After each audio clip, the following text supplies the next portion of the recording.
Ishanekon, World Shapers. General Rules. In this chapter you will find basic rules that affect almost every element of IWS. Complexity and Beginner Tag. Many features in this rule system have a complexity rating from 1 to 4. The complexity helps especially new players to narrow down their options to something more manageable while looking at the lists of sub-archetypes, features, abilities, or upgrades. This allows IWS to offer incredibly diverse options while still being beginner-friendly. Complexity 1 has the simplest options. They are easy to understand, straightforward, and offer the easiest gameplay possibilities. They are usually simple and have direct effects that are used by a multitude of builds. It is hard to go wrong with Complexity 1. Beginners should start here. Complexity 2 offers more options with extra effects.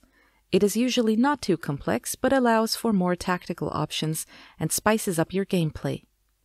Most players will feel comfortable in this range, since just relying on Complexity 1 features can get boring rather quickly for most people. Players that already have TTRPG experience should start here. Complexity 3 is where things start to get complicated. Most options here require specific builds and strategies to be used effectively. This is where the power gamer's playground really starts to unfold, and where you can find more exotic effects. Complexity 4 features require advanced knowledge of this rule system and are usually extremely specific in their use. They allow for complex gameplay for advanced players.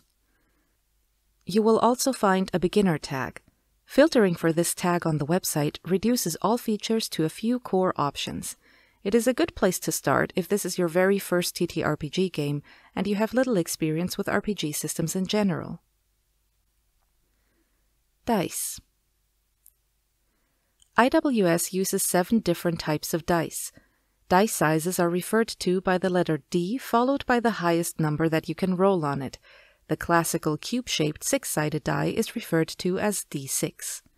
The dice used in IWS are D4, D6, D8, D10, D12, D20, and D100. The number of dice you need to roll at any given point is indicated by a number in front of the die. For example, 3d6 means that you must roll 3 6-sided dice and, in most cases, add up the results. If you have to roll more than one die of the same type, you can choose to roll it once and then multiply the results with the number of dice that you had to roll.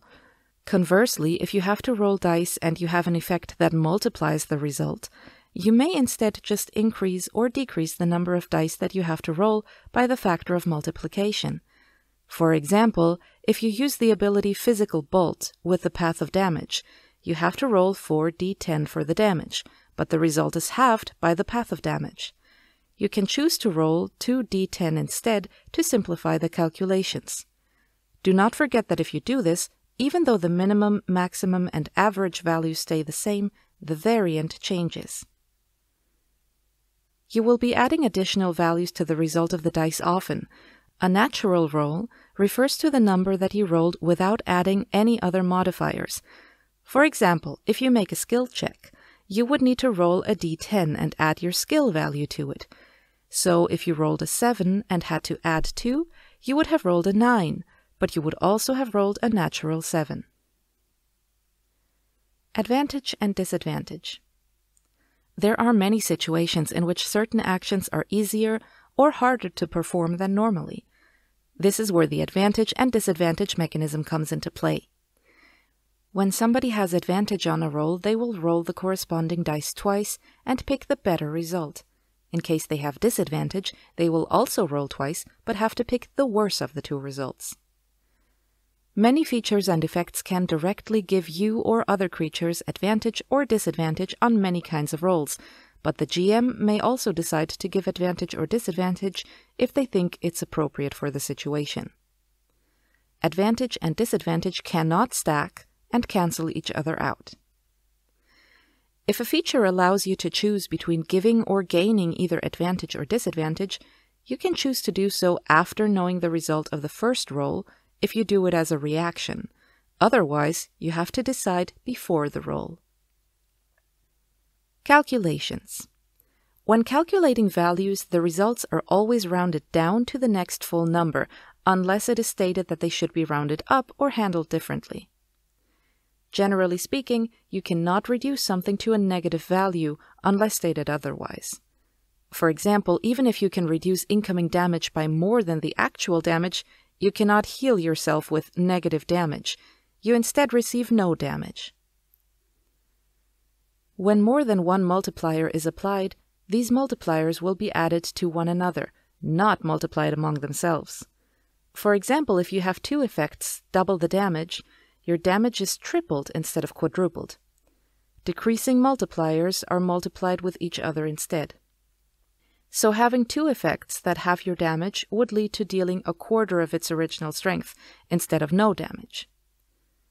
The attacker and defender calculate their multipliers separately. Effects that add or subtract are added before multiplication on the attacker side and after multiplication on the defender side. Here's an example that combines different calculations. Let us presume that you are attacking with a weapon that deals 1d10 damage. You roll an 8, so your base damage is 8. Thanks to your stats, you can add 2 to the damage, making it a total of 10.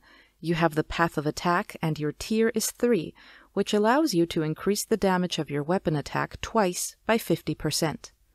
Since these factors are increasing multiplications, they must be added up, giving you a total damage increase of 100% for a total of 20.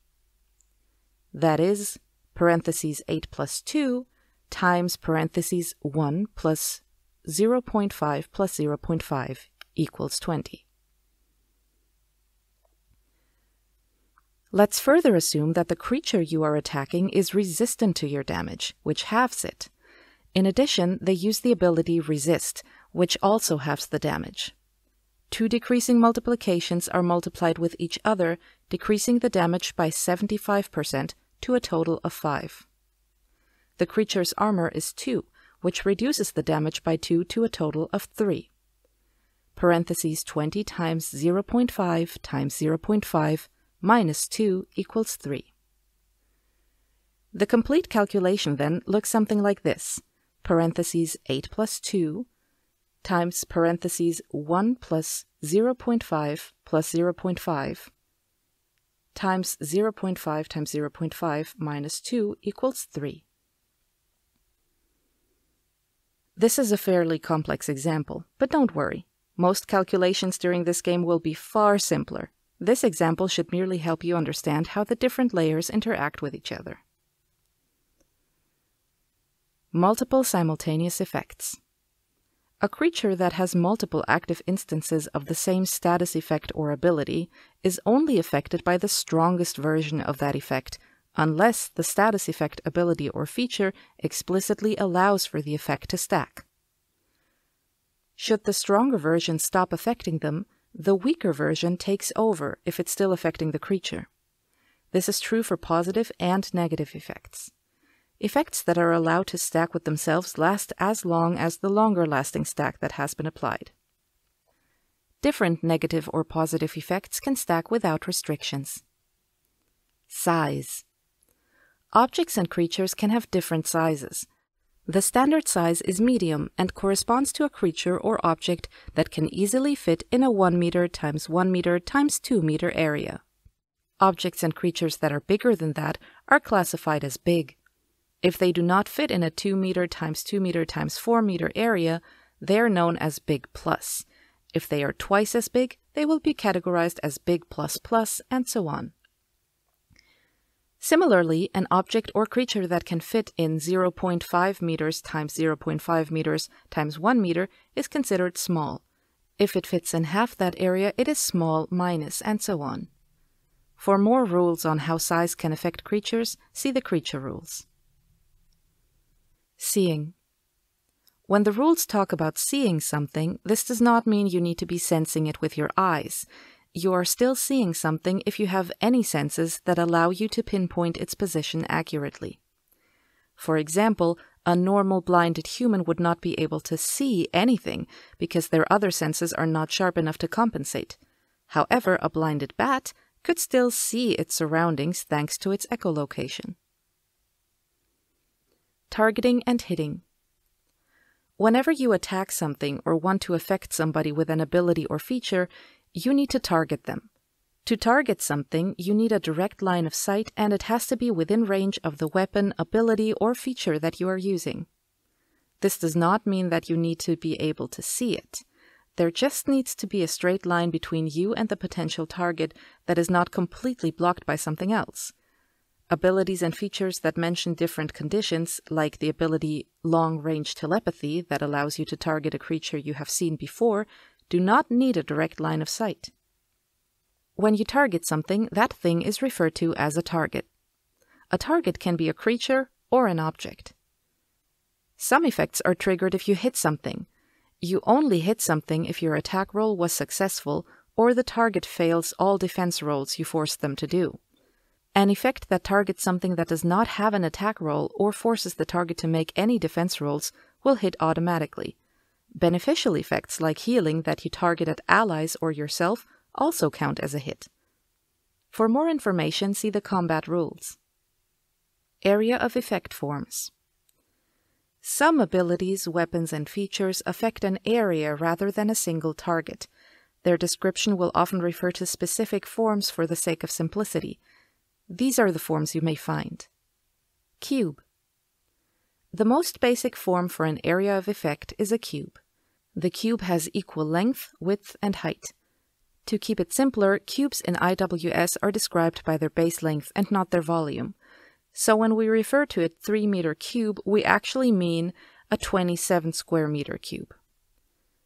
When you use a weapon, ability, or feature that uses a cube, you need to have a direct line of sight to the cube's center. Every creature within the cube is targeted from that center.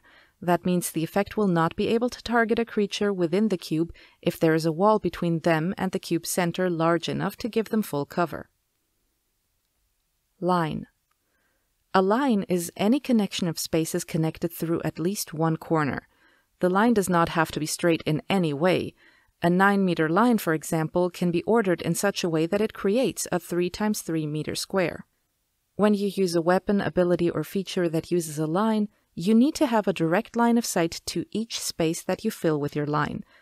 Every creature within that line is targeted from your position, just like any normal feature that targets something.